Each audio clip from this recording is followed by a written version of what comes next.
Pensée du jour numéro 227. Arrête de te focaliser sur ton revenu. Tu es coach sportif, tu es préparateur physique, tu veux développer ton activité, tu veux développer une carrière dans la discipline. À mon avis, il y a un temps pour tout. Et bien sûr, et ça je vais le dire en préface, bien sûr, il y a des factures à payer. Bien sûr, on a des choses à faire au quotidien et des dépenses qu'il faut assumer. Et donc, c'est clair qu'un revenu minimum, c'est super important et il ne faut pas le négliger parce que sinon, on ne pourrait pas vivre et faire ce qu'on veut faire chaque jour.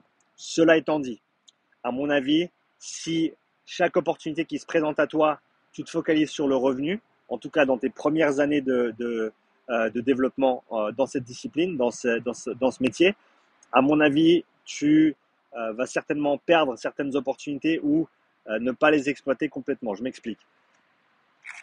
À mon avis, il y a toujours un choix à faire quand tu as une opportunité devant toi. Surtout si c'est une opportunité que tu n'as jamais eue avant. OK?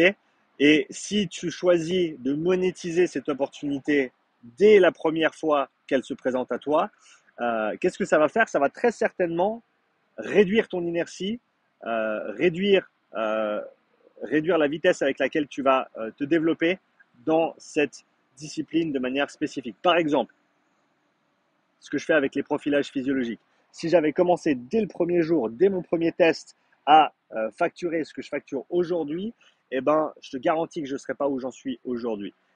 C'est-à-dire que ça m'aurait simplement pris 2, 3, 4 fois plus de temps pour arriver où j'en suis aujourd'hui, en termes de notoriété, en termes de reconnaissance de mes compétences, en termes de développement de mes propres compétences, parce que c'est en faisant que tu apprends. Et donc pour moi, c'était très très important au début, quand j'ai commencé à faire ces tests, qu'ils soient accessibles et que je puisse engranger un maximum d'expérience pour ensuite avoir un maximum de retours des athlètes avec lesquels j'ai travaillé, des coachs avec lesquels j'ai travaillé, pour continuer à développer mes compétences et pour être le meilleur possible à ce que je fais au quotidien, que les gens ensuite me respectent pour ça et viennent me voir pour cette raison. D'accord? Et donc, j'ai décidé de ne pas tout monétiser dès le début pour cette raison. Même chose avec le podcast. J'ai pas eu de sponsor pendant la première année de mon podcast. Ça veut dire 2 épisodes par semaine, ça veut dire 100 épisodes de podcast avec zéro argent, zéro retombée.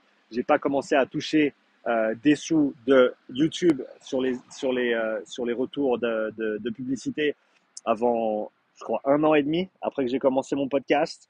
Euh, donc voilà, c'est du temps que j'ai mis, que j'ai investi sans aucun retour au début, parce que je savais que sur le moyen long terme, ça allait bien sûr payer, porter ses fruits. D'accord? Mais donc je pense que c'est toujours important de garder ça en tête. Il y a bien sûr les choses que tu dois facturer et où tu te dois d'avoir un certain revenu pour bien sûr pouvoir vivre au quotidien. Mais à mon avis, tu as ensuite si tu as la possibilité de choisir entre générer un revenu directement ou alors peut-être soit trouver un arrangement à l'amiable, euh, soit trouver un moyen d'échange de compétences ou de services, soit travailler gratuitement pour engranger de l'expérience et simplement accélérer ton développement dans cette voie-là. À mon avis, tu te dois, même si c'est pas de choisir la voie avec moins de revenus ou sans revenus, mais tu te dois d'y réfléchir.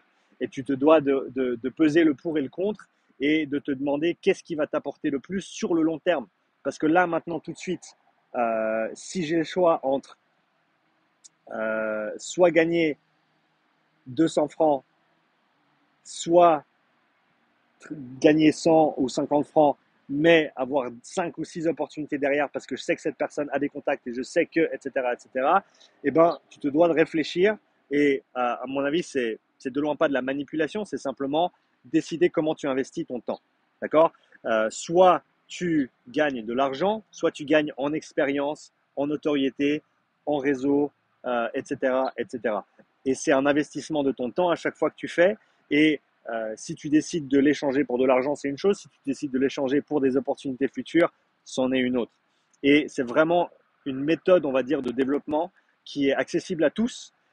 D'ailleurs, pour les coachs qui sont pas encore pleins, qui n'ont pas encore un calendrier qui est plein de clients, à mon avis, c'est la meilleure manière d'investir ton temps, c'est de trouver soit des athlètes, soit des équipes, soit des clients qui ont besoin d'assistance, qui pourraient bénéficier de tes compétences et de les aider et de travailler avec eux.